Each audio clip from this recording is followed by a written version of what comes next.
Yo yo yo yo yo yo yo. Aujourd'hui, on se retrouve pour le début d'une nouvelle série, la série Images réciproques.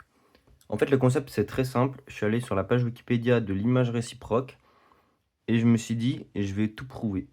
Donc, je vous mettrai le lien de la page en description et vous verrez, ça va être très intéressant cette série. Alors, l'image réciproque rappelle qu'est-ce que c'est f, une application de e dans f. Et si x est une partie de f et pas une partie de e, donc ça, c'est un truc à comprendre. F-1 s'applique à une partie de f, l'ensemble d'arrivée. Et f-1 de x, c'est une partie de l'ensemble de départ. C'est l'ensemble des x dans E, tel que f de x appartient à x. Donc là, on a directement le fait que x est une partie de f, puisque f de x c'est dans f, et que ça, c'est une partie de E, puisque ce sont des x dans E. Et donc aujourd'hui, on va montrer pour A et B, deux parties de f, que f-1, l'image réciproque de l'union, c'est l'union des images réciproques. Donc, égalité d'ensemble, on fait directement une double inclusion. Donc, montrons que f-1 de A union B égale inclus dans f-1 de A union f-1 de B. Donc, soit x appartenant à f-1 de A union B. Par définition, ça veut dire que f de x, alors f de x appartient à A union B. Donc, si f de x, on traite le cas de l'union, si f de x appartient à A et n'appartient pas à B, je vais noter comme ça, c'est un peu moche, voilà. Alors, x, il appartient à f-1 de A. Pourquoi? Parce que si on fait un dessin, l'ensemble des x, et on prend la partie A, hop. Ça, c'est la partie A de f. Et l'ensemble des x qui sont envoyés sur A. C'est-à-dire que ici, on prend x, il est envoyé là, hop.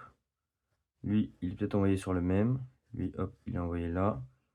Lui, il est envoyé là. On les prend tous. C'est-à-dire qu'il est impossible que si f de x, un élément qui est là-dedans, forcément son antécédent, il est dans ce truc-là, f-1 de A. Parce que c'est tous les x tels que f de x est dedans.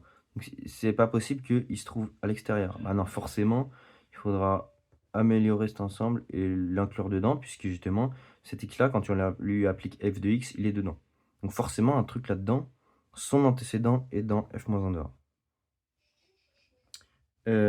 Donc, il est dans f-1 de A, qui est inclus dans f-1 de A ou f-1 de B. Union f-1 de B. C'est l'ensemble des x qui sont dans f-1 de A ou f-1 de B. Donc être dans f-1 de A, ça convient. Maintenant, deuxième cas, si f de x appartient à B, mais pas à A, même raisonnement. Donc, alors, on va l'écrire. Hein. X appartient à f-1 de B.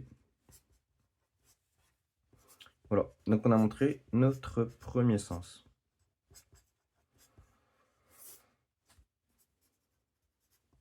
Maintenant, donc, on va montrer l'inclusion réciproque.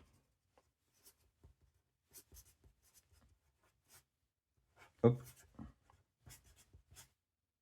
Et on va faire la même chose en supposition de l'union. Soit x appartenant à f-1 de A, mais pas à f-1 de B. Alors, f de x appartient à A, qui est dans la union B. Donc, x appartient à f-1 de A union B. Et le cas est complètement symétrique.